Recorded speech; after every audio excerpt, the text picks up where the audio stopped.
Welcome to Moving Conversations, a podcast for movement professionals by movement professionals. If you coach, train, or teach movement, Pilates, or fitness, then this podcast is for you. With more than 60 years of experience in fitness and Pilates, your hosts, Brian Ritchie and Nora St. John, explore the science of human movement, diving deep into the facts, myths, and common misconceptions, hoping to spark thought and conversation about how we view fitness and movement. Now, let's jump into Moving Conversations. And welcome to Moving Conversations. I'm Brian Ritchie. Joining me as always is the lovely Nora St. John. Hey Brian, good to see you today. Good to see you too. Good to see you too. It's funny, we say good to see each other. We're doing it online. We literally just spent 4 or 5 days sort of in the same location, not always around each other, but in the same location. We just got back from Pilates on tour teaching. So that was fun. Yeah. It was definitely an adventure, and I'm still recovering from the jet lag, and returning back home. I'm sure you are as well. Yeah, there's a lot of adventures to be had there for sure. Yeah. It's funny. It's also funny with the time difference because you're 17-hour difference. I'm 13 hours, and that doesn't make sense because we are heading in that direction toward the West Coast and toward them. So my body clock has no idea what time it is. The joy of jet lag. Exactly. But today we want to have a continuation. It's been a little bit since we talked about the three-dimensional training of the hip, and we covered a little bit of the knee. But what I thought we would do today is go into training of the knee in more of a three-dimensional way, trying to, balance everything out. So how does that sound for you today? That sounds awesome. Let's carry on. Let's take it down the limb. Take it down the limb. Sounds good. In one of the classes that I was actually teaching, part of the reason I thought about this was I was thinking, this is always a good topic because when training the lower extremity, again, most of what we do and a lot of what we do is very sagittal. And especially with the knee, I was just talking with someone about leg extension machines and how for so many years, what did we do in fitness is we had like 3 exercises, maybe 4. We had the leg press or the squat. Yep. Very sagittal. We had the leg extension machine, the leg curl machine, both very sagittal. And then maybe someone would do calf raises. Right. And then if there was something else, it was that weird, like sitting somewhere and doing abduction against some weird resistance in a strange position. And that was always like, it was the weirdest position to do it in. It was like seated or, I don't know, it just was, it didn't make any sense to me when I was doing it. Yeah. Yeah, that has always, that abductor, adductor, inner thigh machine where you could always spot the people in the gym who wanted to, perv out would sort of sit around that machine because the women seem to be attracted to that because, again, working in inner and outer thigh, quote unquote, was always something that people were interested in doing. But what did it do for us? I mean, it was not functional in any way, shape, or form. No. I mean, no way, shape, or form. No, which gets us really to how we want to train the knee, right? Like training it to go front and back and even side to side. The knee mostly does a lot of front and back. So sagittal is certainly something the knee does a lot of. But anytime you even just go around the corner of your living room or, work your way around the door, you're going to be going into different angles between sagittal and frontal, right? So you're always taking those little differences and they're always a variety, both in terms of the direction you're going, the vector you're moving in, and also in terms of how far that knee is moving in relationship to the hip and the foot. Yeah. When right? You're always adjusting that. Yeah. When people think that it's purely a hinge joint, it's a hinge joint connected to 2 areas that are not hinge joints. So we can't really think of it in isolation as much as anatomists will want to because they're connected to 2 incredibly highly movable joints. So we really have to think of them in concert with each other rather than just thinking about only the knee joint. Well, especially because people often talk about it as it being like the referee between the foot and the hip, Yep. or the slave of the foot and the hip, right? The foot is closed chain. The hip has all kinds of things that are telling it what to do. And the knee has to moderate between those two places, right? Its job really is to accommodate for what's happening in the hip and what's happening in the foot. It's that middle area, that transition zone between the two. And whenever we do take a step in another direction, if we're, taking a step laterally or turning our body to the side or whatever it is, we're moving through the hip. The knee is, as you said, a slave to it. It's coming along for the ride. It's not leading the motion. It's really coming along with it. Yep. It's not in charge. Whatever that foot does, if the foot's going uphill, foot's going downhill, foot's going up a stair and hits in a particular angle or runs into a rock, the knee has to respond to what feedback that foot is giving it. That's an interesting way to think about it. I really hadn't put it together like that, but it really is following along with whatever else the foot is doing in a functional environment, not in an exercise, environment where most studies are going to be done in a vacuum or as much in a vacuum as possible. So the knee is often trained in a knee extension or a knee curl machine just because it can be done in a vacuum. But when you add in the ankle component and where the foot moves, that knee has to follow. That changes everything. Yeah, absolutely. Yeah, it really does. And that's something that we don't often think about in fitness. One little example. So I spent a fair bit of time, overseas and in Europe and things, and walking on cobblestones is where I really, really feel that, because every single step, that foot is slightly angled in, slightly angled out, slightly angled down in the front, slightly angled down in the back, right? There's some angle going on because you're not on a flat surface. Mm-hmm. You're also not on something like sand, which, your foot conforms to. You're on a hard, unstable, uneven surface. And you do that for a while, and you start to feel how that knee has to respond to every single place that foot lands. The weight goes a little more on the outside of the foot, it goes a little more on the inside of the foot, and that translates directly up into how the knee is acting. The foot suddenly hits a curve and gets pulled slightly laterally or slightly into abduction, and the knee responds to that.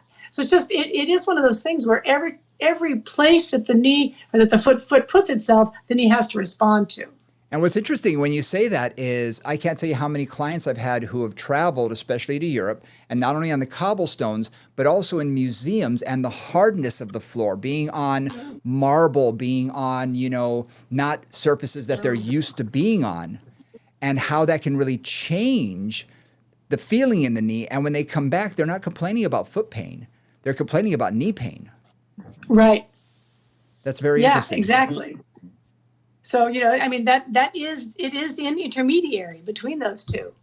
And it's the one that, if the foot, if you suddenly hit something like, I always think of, I have a number of small children in my life at the moment.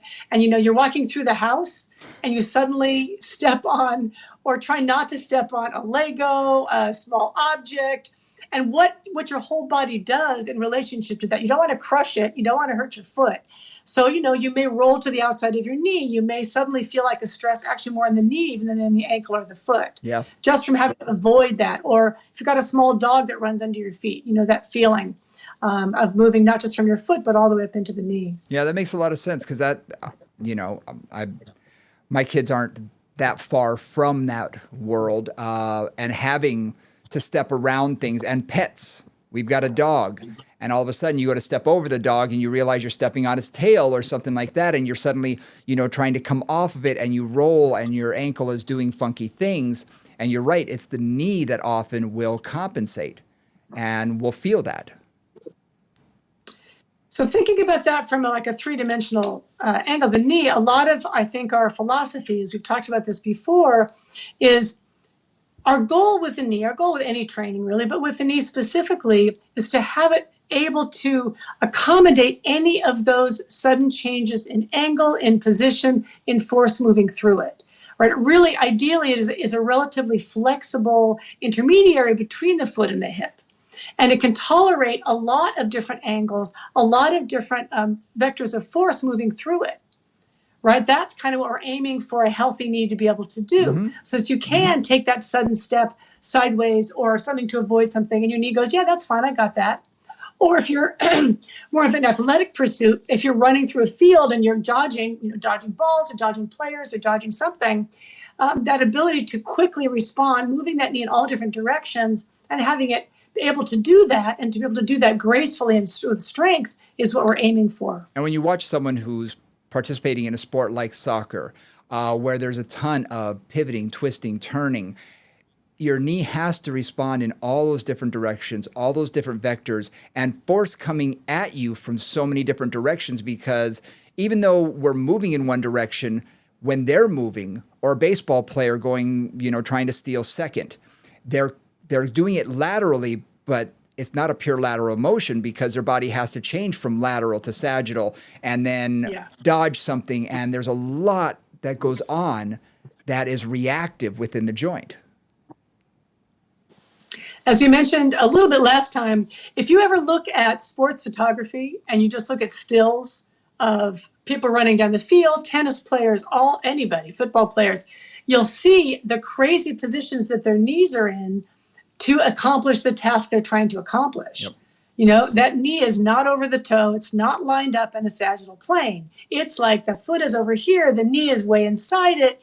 The hip is internally rotated. The foot is laterally rotated, right? There's all kinds of crazy things going on. And again, the point of that three-dimensional training of the knee is to be able to respond effectively and with strength and efficiency and stability to all those different motions. Now let's add into that knee pain. Because you and I have both probably dealt with it. I've dealt with it personally, but with a lot of clients. We've both seen tons of people with overuse injuries, knee pain, tracking issues, all of that sort of thing. So balancing out, anterior, posterior, medial, lateral is incredibly important in that aspect as well. Absolutely. Because, certainly with many cases, we found that if you just balance, for example, the stresses across the kneecap with the vastus medialis, the vastus lateralis, helping to track that knee a little bit more sagittally or more really in the center of the groove in the femur, that alone can make a big difference for somebody. Right. And then if you look at somebody, I can think of a lot of my skiers who get medial collateral ligament sprains. So the whole medial knee gets funky. Strengthening that up oftentimes takes care of that discomfort. So there's all those ways in which the knee really does need that support on all sides and balance on all sides. That makes a lot of sense. And it seems common sense to me, but I don't think it's common sense to a lot of people who train the lower extremity, how we really don't think about balancing out the vastus medialis versus the vastus lateralis, because the lateralis is so much stronger. You can see it in pictures of people's legs. The vastus lateralis is so much larger in a lot of these people, and they do have that lateral tracking of the kneecap. Yep. Now let's talk about that a little bit, because this is not myth busting. This is my thoughts on a common thing that you hear when you talk about the quadriceps, and you talk about the vastus medialis and the vastus lateralis, right, and how they track the patella in the groove. A lot of times what you hear is that you're looking for terminal knee extension, that's where the vastus medialis is most active. And I've heard that forever, and I certainly have trained with that in mind frequently, really working on getting that last little bit of extension to activate that vastus medialis.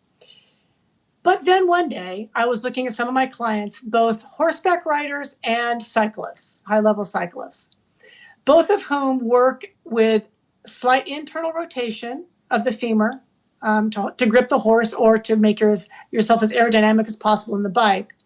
And both of them, those are the two people that I work with that have the best vastus medialis development. And if you think about cyclists, not so much the horseback riding, but cyclists, in proper cycling, you never go to completely straight. Your knee never locks out during the circular motion. Same thing in horseback riding. If you're doing posting or you're doing dressage, you're never standing all the way up on that horse. You're always going in a small range. not dissimilar to the bicycle riding range. And you're just trying to keep that grip, that medial grip on the horse. And you and I have talked about this many times before. The adductor, in our opinion, seems to be the missing link when it comes to really addressing the vastus medialis. Yeah, adductor and maybe just even an inkling towards medial rotation of the femur. Not necessarily dramatic medial rotation of the femur, but it's more that sense of hugging the midline and really keeping close. There's that adduction with that just titch of medial rotation. Because again, there are not that many people that have really strong VMOs when you look at just muscle development.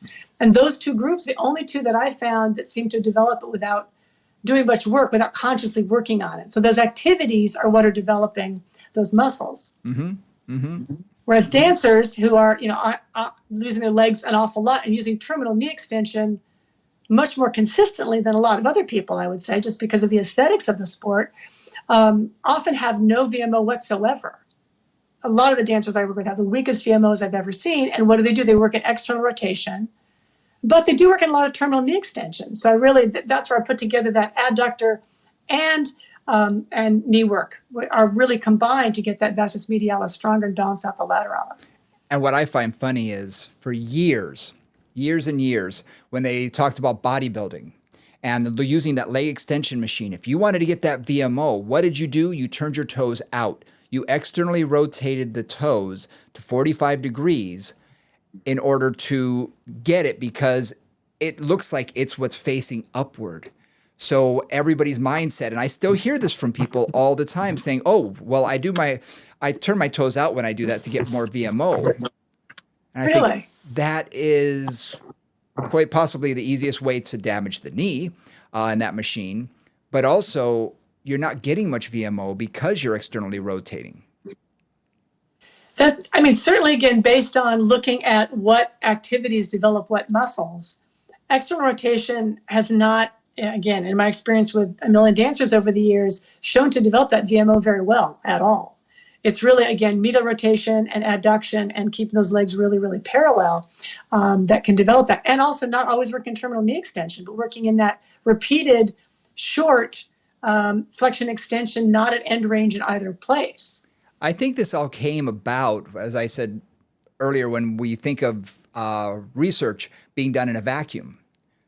And when you're just looking at VMO, when you're just looking at putting on electrodes and measuring EMG, trying to when you're in a lab, you're looking at the EMG and, what's firing when? Oh, when I do that last 30 degrees, I see I'm getting more of the vastus medialis. It's not the only thing firing, which is what some people say. It's not. The entire quadriceps continues to fire, but it's firing the strongest, again, in a vacuum, in the laboratory setting. And my other question, because I don't know the research on that, is was that done in closed chain or open chain? It's usually done in open chain. It's usually done with a leg extension machine. Right, because that's what I've seen is it's done in open chain. But where I see the strength developing is in closed chain, non-terminal knee extension. Right. Again, cyclists and horseback riders, that's seriously closed chain. That foot is anchored either into the pedal or onto the stirrup if you're on a horse. And that's completely closed chain. Yep. So it's a very different environment. What's interesting too is when you think about trying to get the VMO just activated, what do? We're really hooking our fingers into that the most medial side of things where the adductor is. And when you tell people to push into your fingers or into their fingers, aren't they getting some of that adductor action as well? Aren't they pulling a little bit medial with the leg? And how many of them are also internally rotating a little bit at the same time? Yeah. And certainly both those cues. So guys, if you're thinking about this, if you're looking at your knee right now, if you're following us along, and you look at your patella, I always go to the top of the patella, and then I take my fingers at a little bit of an angle, and if I go towards the middle of the leg, so the inside of the leg, and just follow myself up, you'll feel the belly of the vastus medialis there. And that's what we're talking about, is the vastus medialis is on that medial side of the knee, slightly above the medial upper corner of the patella. And so to get that to fire, you often have to use proprioceptive feedback, tactile feedback, your finger, somebody else's finger, I know for rehab, they'll often use an EMG machine to stimulate the muscle, or a muscle stimulation machine to get that muscle to fire, because it doesn't fire automatically for a lot of people. It actually doesn't fire at all for a lot of people. So this is really where you've got to work on it consciously to get it to start to fire, to try to create that habit of it firing every time you straighten the leg or contract the quadricep. My mindset is now actually looking at this, trying to figure out, okay, something that I do with a lot of clients in this sense when I need to get that firing is terminal knee extension standing. You put a band behind the knee and it's anchored on something and you're working that last 30 degrees. And again, I do it for time and I do it for an extended period of time, minute, 2 minutes, 3 minutes, just repping it out. I'm kind of wondering now, just playing with it in my head, if, in slight internal rotation of the entire leg from the hip, not just from the knee, and maybe even one-legged standing possibly, or something that will get the adductor to fire a little bit stronger, maybe might benefit that. I'm gonna have to play with this because that's something that I haven't. So I'm just saying this is just a theory in my brain. So listener, understand, this is what Nora and I go through all the time when we talk. We come up with ideas and then we go, and it's kind of like, okay, discuss amongst yourselves. So we then go off and play, and come back and say, here's what I found. Here's what I felt. And again, it's very non-scientific and it's very theoretical. But for us, it's just opening up our brains thinking, oh, this might be a different way to look at things. Right. And it's also, it's our thought process, and then it's also experimenting with clients. Yes. Right. That's why they call it practice, because that's all we're really doing with everybody that we see every day. It's like, let's just try this and see how it goes. And then, it's just gathering data, because then you do that for a lot of different clients. And over time, you start to see that, yes, it does make a difference, or it doesn't make a difference. Or for this client, it seems to help. For this one, it doesn't. Then you try to figure out why, all that critical thinking process. That's interesting, Brian. One thing I was thinking was in doing that, to not just have the band behind the knee, but almost to have it at an angle. So they're straightening the leg. Mm-hmm. So instead of being, I'm assuming you have it like in front of the leg, right? So it's like there's resistance on terminal knee extension, but pull it off to the side laterally slightly. So they're still having to go the terminal knee extension. Maybe the band's at about 45 degrees. You think that much? Between the foot. I don't know. Maybe just a little bit. You might just bias it slightly. I'm thinking if it's too much. Yeah, my mindset thinks if it's too much, what's going to happen is they will be doing internal rotation, but I think they'd be fighting it depending on the strength of the band, for instance. Could be. That may be just a 5 degree, 10 degree to start with and just see how their knee feels. So one thing that we do in the Pilates environment is, this is not a traditional exercise, but sitting on the foot bar and pushing the carriage away. Mm-hmm. Mm-hmm. Usually with either, and this is interesting because it's closed chain, and usually it's just 1 foot at a time. So you're working on one leg at a time.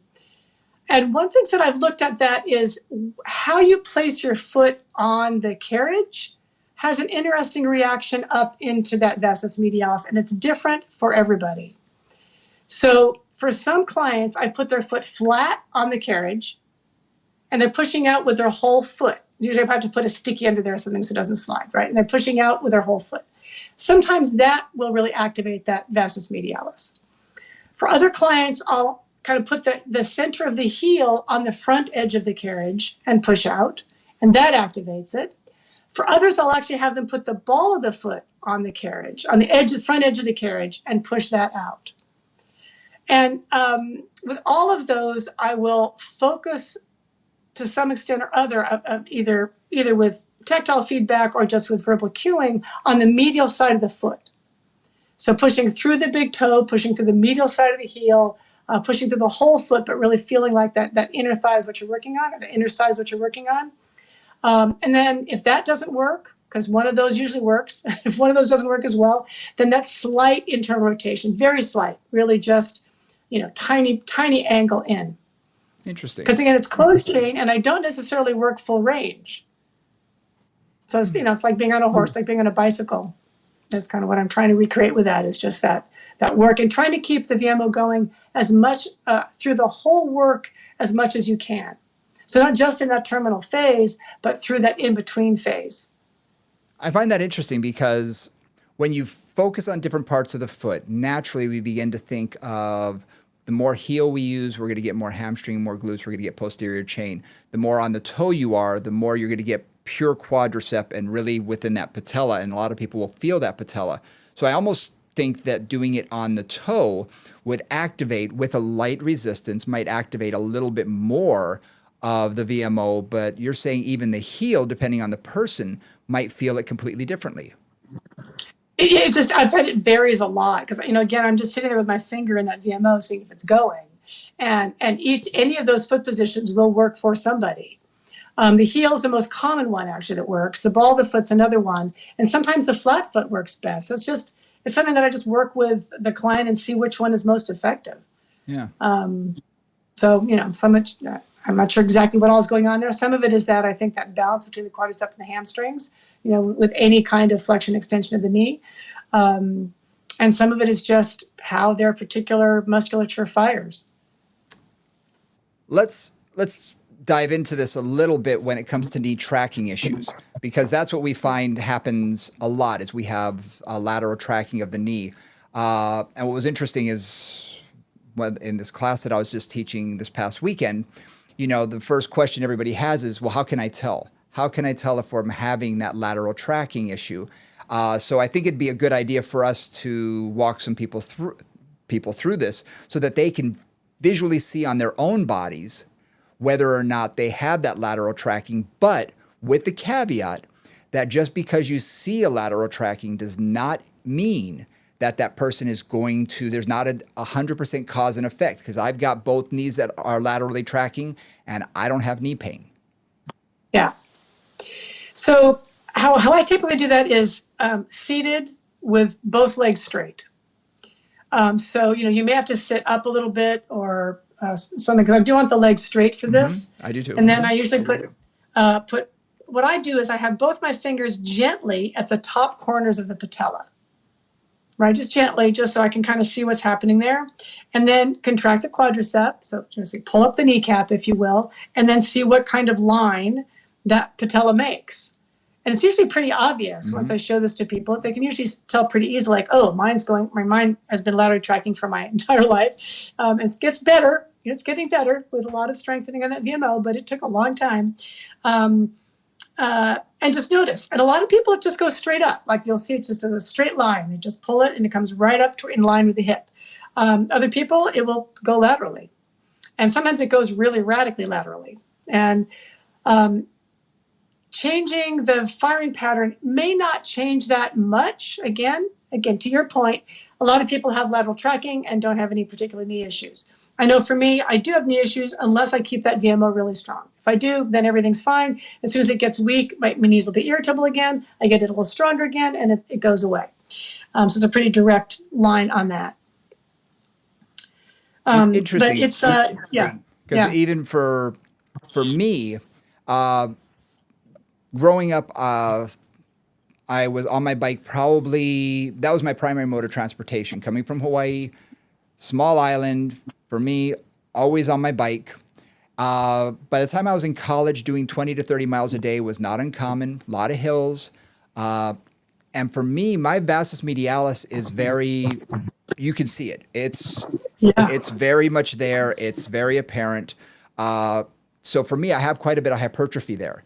But even though I have hypertrophy there, my vastus lateralis is still strong enough that it pulls the kneecap laterally all the time. Not a ton, but it's very apparent. When you look at it, there's no question that it's going to go laterally. And the only thing I'm going to say is that when I test VMO, or not VMO, but lateral tracking issues, is where you put the fingers on the top. I usually put it around the sides of the patella. So when they ride up, I can feel which side it pushes against, manually. So as they contract, if it pushes against, one side, either my thumb or my finger, it's not only going to be laterally tracking, but I feel that tactile too. So for me, that's always a good way for me to see, as they contract. are they coming up and am I feeling that through the finger? So that's just one way that I, will do it as well. So I get the tactile as well as a visual cue. Yeah, because that's really clear. You can really feel like it pulls much firmer on that lateral side. The thing about lateral tracking, though, is there's the muscle strength. There's also just the bone alignment. Mm-hmm. So, if you're slightly valgus or slightly knock-kneed, it's going to be way more common to have that lateral tracking. So there's also just what is the structure of the bones and how does that alignment, with the quadriceps and the kneecap come about. Something else to think about that I don't experience as much, but I have, especially this past weekend. And I'm sure you've had the same thing happen, is you ask for a volunteer and someone comes up and all of a sudden you're looking at them thinking, oh, I didn't expect to see this at all. Well, what I saw was I couldn't move the kneecap. It was so tight that, literally I spent, probably, 30 seconds just trying to get it mobile, just trying to get some movement there before I could even test. Yeah, I've run into that just a few times with just a few clients over the years where it's like that patella is sitting so deep in that groove and is so kind of stuck in there that you can't, because usually as soon as that leg is straight, you guys can try this at home, but as soon as that leg is straight and relatively relaxed, that patella should be pretty wobbly. It should be able to move, like little lateral, little front and back. It should be loose-ish in that groove. Sometimes it's too loose, and that's when you get dislocating patellas. But in that case, it's like, I had one client like that as well who was so tight in that groove that you couldn't move it at all. Yeah, it was very interesting because I'd never experienced that in front of a class. So it was one of these things that all of a sudden I had to go, oh, okay, what do we do here? And a little bit of mobilizing it, just moving it back and forth, wiggle, wiggle, wiggle. And it was much better. It was it loosened up. I had them do the test and you could see it was laterally tracking. But I tested them again 3 minutes later because they were still on the stage with me. And it was just as tight as it was at the beginning. Uh-huh. Wow. It didn't stay loose. So it was just one of those things that in my mind, I said, this is something you may want to continue to play with and just loosen up. Yeah. Yeah. Keeping that mobility there. Yeah. So this is often where I think both of us start with knees, is balancing out the quadriceps, vastus medialis and lateralis, and trying to get that patella tracking smoothly, especially with knee problems. Like that is 80% of the time, if you can get the VMO a little stronger and releasing some of the IT band, lateral leg tension, because just think of that. Reciprocal inhibition is a real thing with the VMO. Yep. Like if that whole lateral leg, vastus lateralis, and the IT band is too tight, it will not let that VMO fire. So you really have to do both pieces, so you can really get that reciprocal inhibition from that tightness on the lateral side. So rolling, again, there's all kinds of controversy about rolling it out. I've found it to be very effective. I don't use crazy hard rollers. I just use regular old rollers. Or manual work or any kind of thing that's going to loosen that up a bit will make a big difference in terms of the ability of the VMO to fire. 100%. I was talking to this class about this. I've seen a lot of marathon runners, especially coming from Hawaii. The Honolulu Marathon's huge. And I would see a number of these runners while they're training come in and they say, my knee is killing me. And they ramped up their running all of a sudden out of nowhere. And suddenly they're having issues. And I only have them do 3 things to start with. But I do have them release the IT band, especially down by the knee. And I say stick with a little bit closer to the quadriceps, so roll forward a little bit more. So you get a little bit more of that aspect to release the IT band. I have them do terminal knee extensions of some variety after activation. And then hip work, some abduction, either clamshell, straight leg raises. And often just doing those 3 things can, I hate to use the word cure, but can remind the muscles how to work properly again, that suddenly they're out of pain. Yeah, those 3 things, again, 80% of the time, if they stick with that at all, 2 or 3 weeks, their knee pain's fine. And usually that's it. So, always where I start, because they think you're a genius. You're not a genius. It just doesn't really take a lot in that area. If you really just do that, it will often take care of a lot of knee problems. Again, not all of it, but some of it's like, boom, done. Yeah.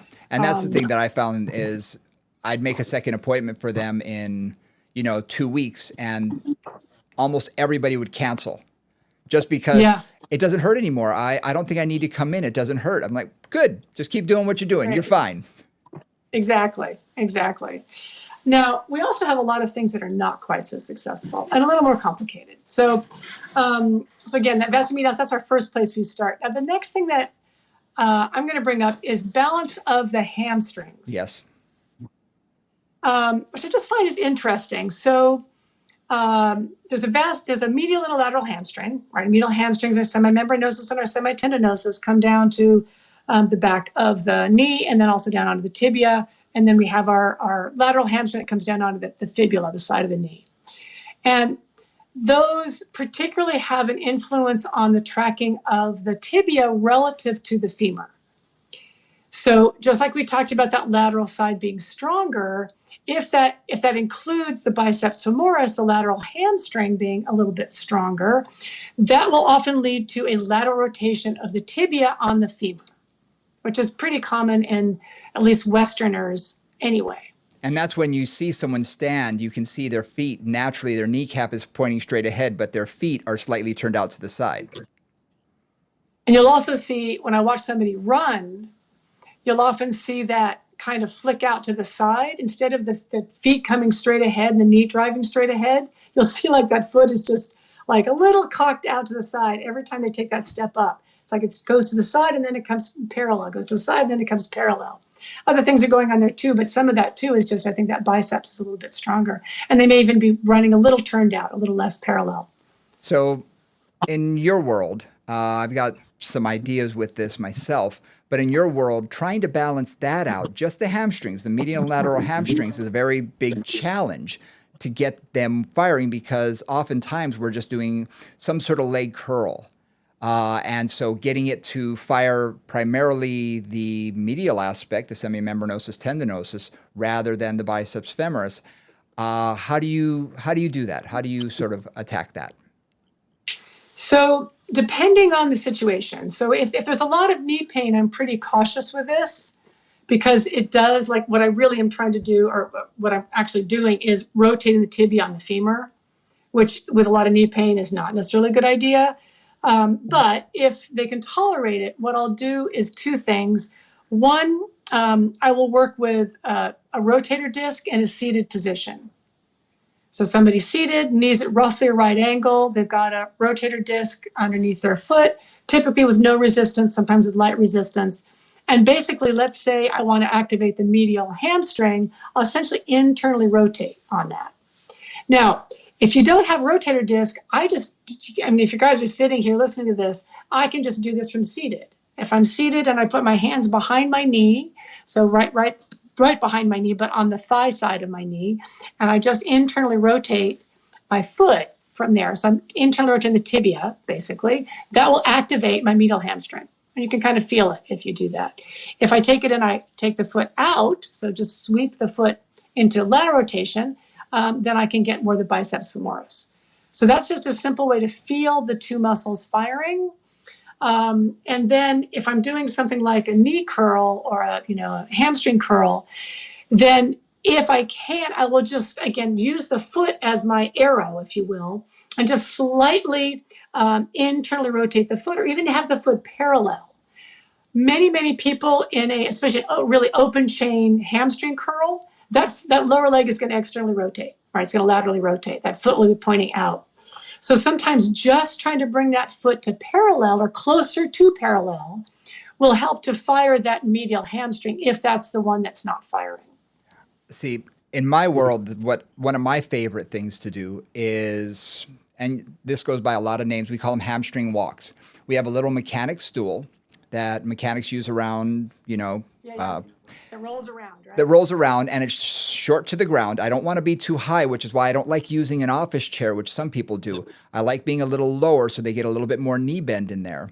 But then I have them go up and down the hall, but I really have them focus on parallel, keeping their feet as parallel as possible. Because could I get them to internally rotate? Possibly, but I find they do that through the foot and the ankle. Whereas just focusing on keeping them parallel, you're really waking up. And I find sometimes that's all that needs to happen is you just need to wake up the semimembranosus tendinosus And that really can make a huge difference in trying to balance that out. Yeah, that's great. I love that. That's a nice way to do that. Again, it's a closed chain hamstring curl. Yep. In parallel, right? The way that you're doing it.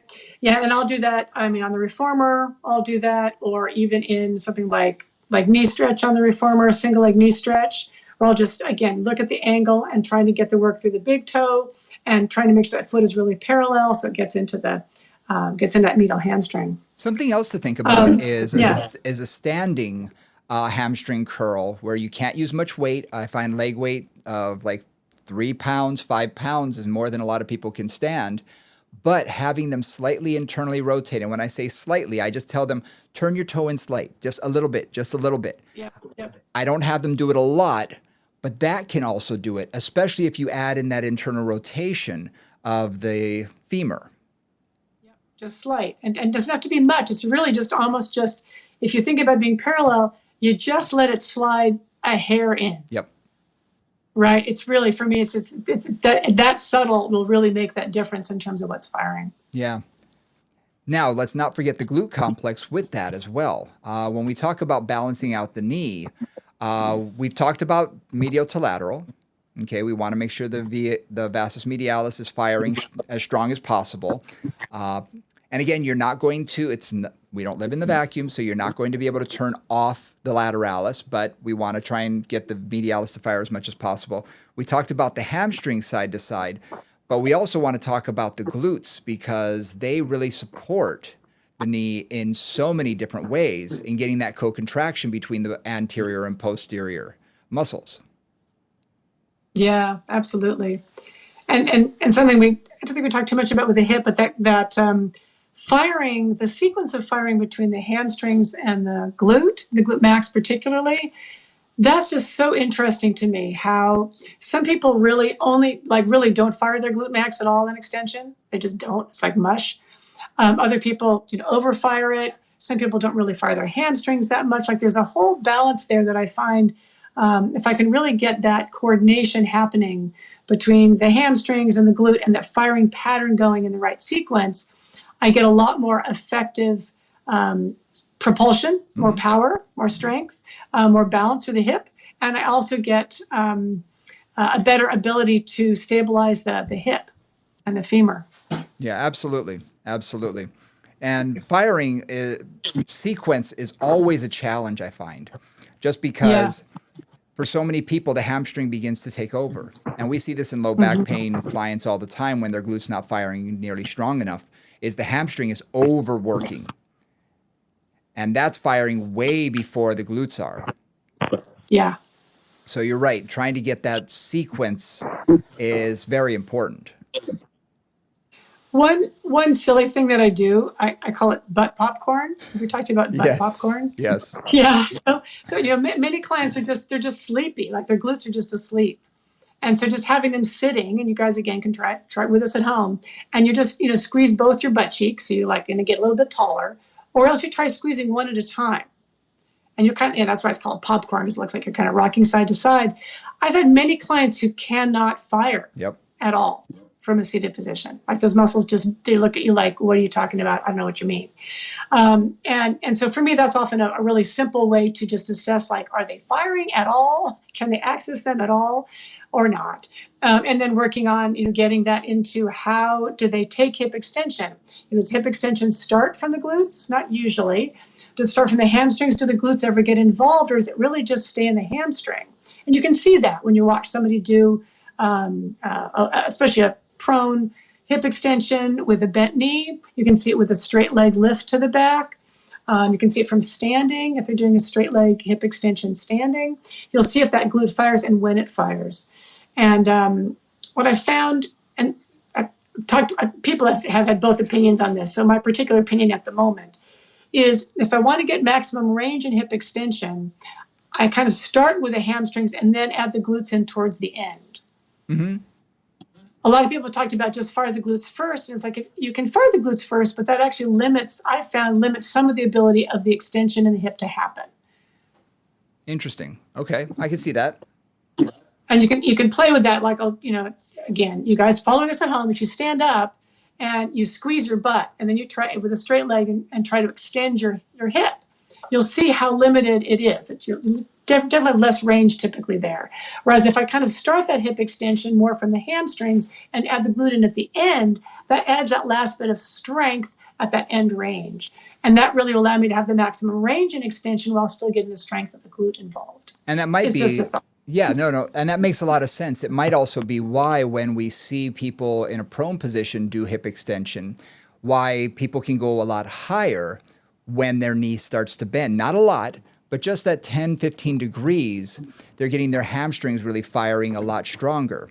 And that's something that I often will tell them to avoid because I want to make sure the glute is firing and that it's not all coming from the hamstring. But it's interesting. You're right. They do get larger range of motion. So I think balancing that out to make sure they're firing both is something to think about. Yeah, it's also one other thing I sometimes see there is people just don't always have the range of motion in hip extension, right? If you've got somebody, like a lot of my older clients, for example, just really don't have hip extension much. And I find that lack of range in hip extension also seems to limit the ability of the glutes to fire. But you kind of have to get to a certain range before those glutes will actually activate. And if they don't have that range in terms of just the joint, then the glute also seems to be pretty sleepy. Yeah. Sometimes I've got to work on mobility to get the strength going. Interesting. So in trying to train it three-dimensionally, we want to tie in with the hip a little bit because the hip is a little easier to think of it from 3 dimensions because it really does move in 3 dimensions, whereas the knee really doesn't do that. There's a little bit in the screw home mechanism of rotation, yes, anywhere from 5 to 15, maybe even 20 degrees, depending on the person. But that's only in that terminal knee extension. That's only in that last little bit of knee extension. So really, when we're talking about working it three-dimensionally, we're really talking about medial to lateral, anterior to posterior, in how we want to train it. Yeah, absolutely.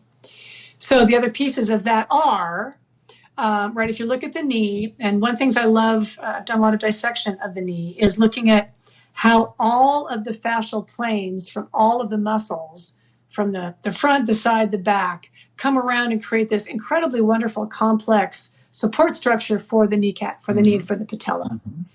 And so, when I look at that, like, you definitely don't just see front and back.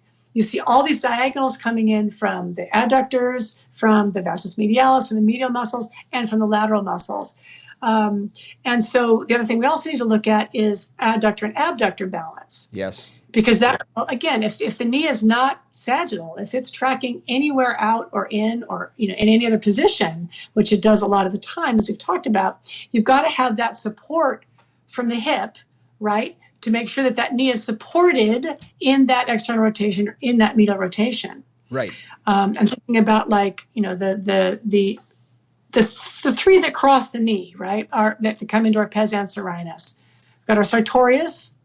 We've got our gracilis, we've got our semitendinosus. So we've got a hamstring, we've got an adductor, we've got basically a hip flexor. And the pes anserinus is that common tendon point, common attachment point below the knee medially. Right, on the tibia.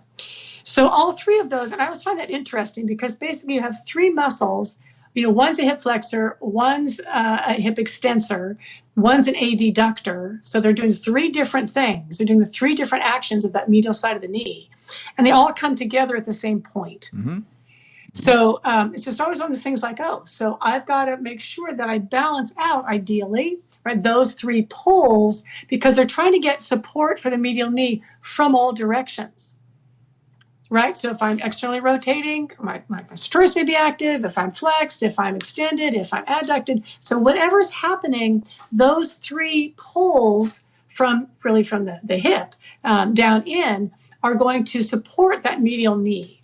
Yeah, and it's interesting because when we were talking just a little bit ago, one of the exercises that I always give my runners is going to be abduction. So really, we want to bring the hip into any type of, training of the knee. You need to. We can't train it in a vacuum. We need to bring the hip into that and I consider the gluteus medius to be one of the primary hips or primary knee stabilizers. Absolutely. because it really has so much effect on what the knee is going to do, whether it's internal rotation of the femur or just one-legged standing or any position. It's pulling on that, and it's helping assist the stability of the knee joint itself. Well, think about functional movement. I mean, walking, running, right? If that glute med isn't doing its job to maintain the relationship of the femur and the pelvis, then where is that force going to go? That force is going to run right down into the knee, right? If you can maintain that stability up at the top, at the proximal point on the hip, then that knee doesn't have to worry about it, right? Yep. It's managed higher up. Then that knee isn't having to accommodate for an instability going laterally or medially. Yeah. Yeah, I've always thought that the hip is one of those unsung heroes when it comes to working with someone with knee pain. Oh, absolutely. Absolutely. I mean, look at how few muscles really connect directly just to the knee. Exactly. I mean, you kind of have the popliteus, right? Yep. Right? I mean, really, you kind of have the popliteus. Everything else comes from the hip down or from the calf up, if you just talk about the gastroc. Exactly. But really, that's it. And what's interesting is we do talk about the hip, but when people think about the hip, a lot of times they're thinking about primarily just the gluteus medius. And I think the thing that gets not as much attention is the adductor group. Yeah. Well, yeah, absolutely. I mean, I always, in Pilates, there's a bias towards the adductors, I would say. There's a lot of emphasis on strengthening adductors. Just as a general rule, a lot of things with the legs together and bringing the legs to midline and working in a kind of a tight parallel. And I think that emphasizes the fact that those typically are very weak. But I always like to test abduction and adduction because some people are adductor biased. Mm-hmm. Not always. It's rarer. Much more commonly, they're abductor biased. Sometimes they're weak in both places. But a lot of times, too, again, we talk about the front and back balance. We talk about the balance of the vastus medialis and lateralis, the two heads of the hamstrings. We also look at the abductor and adductor balance, right? Yep. Because that's something, too, where if you're going to do unexpected things with that knee, you want all four aspects of the leg to be able to support that. Here's a thought. Just think about this for a minute, okay? Male versus female. And the reason I say that is because when I train my males, what I often find is that they're weak in their abductors in general, but their adductors, they never train. They never train their inner thighs. It's something that is, you try to do a side lunge, you try and do anything that's going to really stretch that area out and get it to contract, and they can't do it.